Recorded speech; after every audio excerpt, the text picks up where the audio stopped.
Welcome to our chat. Today we're going to be addressing why does our risk of falls increase as we age? Obviously, everyone ages. We can't get away from that. But specifically today, we're going to be addressing the 3 top things that you need to be aware of to minimize your risk of falling. But also stay till the very end because we're going to give you basically a tip on how you could measure and see exactly what your risk of falls could be.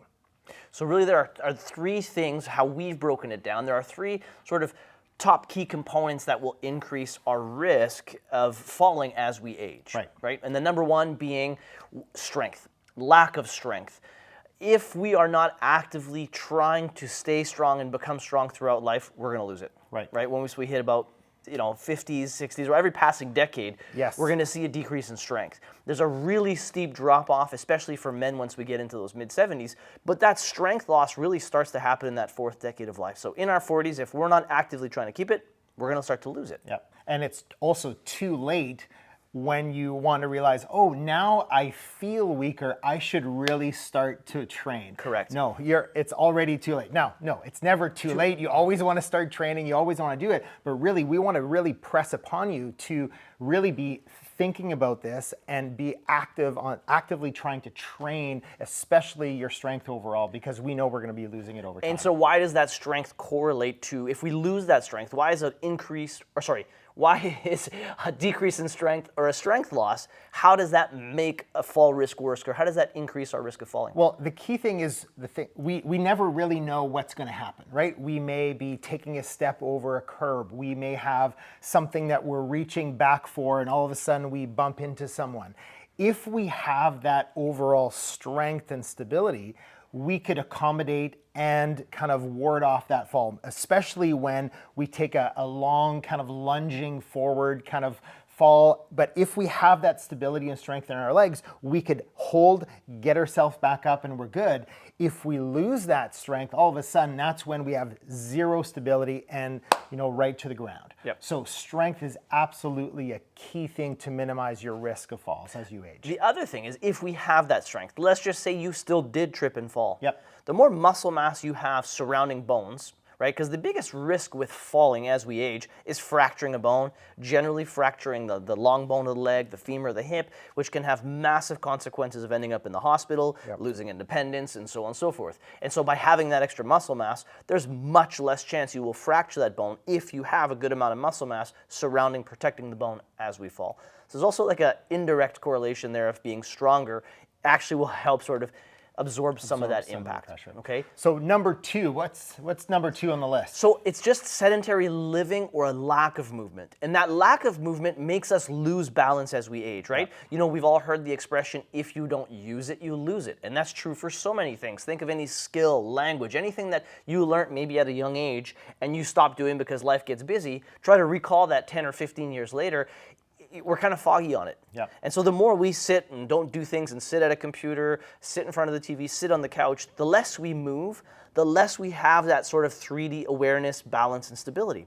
So we need to practice balance or lateral movements. We need to work on that stability because we just naturally lose it with age if we're not actively training it. So think of your body as having all of these little sensors. You've got sensors on, your toes, your feet, your fingers, all these joints, and they're all basically bringing information back up to your brain. So the more that you're using those sensors or those connections, your brain is kind of being able to sense, okay, this is going on, I need to send this kind of muscle strength on the opposite side to coordinate this and so on and so forth. So the more that you're able to use all of these little sensors, so, anything like, movement, working out, walking, going barefoot, walking around, grass, sand, anything that could get your body's sensors up and running will help your brain and body be able to ward off again those falls. And realistically, like if you look at kids, I think about my kids jumping off the couch, trying to do backflips,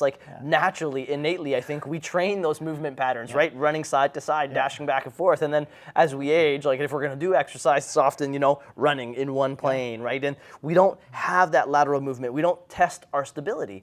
And so it's good to try and push your limits of stability. And there's all kinds of things. I mean, they've created like balance boards you could practice on. There's surfing, there's skateboarding, there's all these activities that are probably much higher risk than a lot of people want to do. But something as simple as standing on the edge of a stair on your toes or on the balls of your feet and just trying to practice balancing on that, right? Or try and stand on even a pillow. Stand on the hard ground and stand on a pillow because the pillow is uneven. Now all of a sudden those balance sensors are being challenged. So practicing little elements of balance or will make even a big doing difference. something that you already do every day, like brushing your teeth. Oh, yes. You're right. Just like standing on one leg, for 1 minute, and then the opposite leg for the other minute, so that you're just, again, practicing that instability as you're already doing something. So it's easy to kind of, already, to include it with something that you do on a daily basis. And third is last but not least, but I'll say probably most important, For sure, is postural breakdown. Okay, and strength can be a component of postural breakdown. The lack of movement can also be a component of postural breakdown. But if we think about, the classic aging posture, or what we would think of as bad posture, we've all seen it. The shoulders round forward, the head drives forward. We kind of develop that classic type of hunchback. And the further the head drifts forward of the shoulders and or pelvis, the more off balance we become. Because right? really, when you think of it, if you're in that good posture, you've got the center of basically the weight and gravity, head over the shoulders, over the hips, over the knees, and completely over your feet. But as soon as we start drifting forward, now we're basically just on our toes. So again, our room for error becomes smaller and smaller as that deviation gets worse. And so part of lack of strength, if we're not strong enough to hold ourselves up to gravity, right? If we're not practicing that or working on that, gravity's going to push you down and round you forward. Number two, if we're sedentary living and we're not moving enough, those joints in the spine become really stuck. And then same thing, they don't have that same sort of spatial awareness about our surroundings. And three things help us keep balance. It is vision. It's like the inner ear tubes, which we call the vestibular system, and the joints in our spine, or the joints in your whole body, but they're they're dense. They're really densely found within the spine, and most importantly, at the top of the neck and the whole cervical spine. So if that head starts shifting forward and you get stuck in this position, all those joints in the neck don't function properly.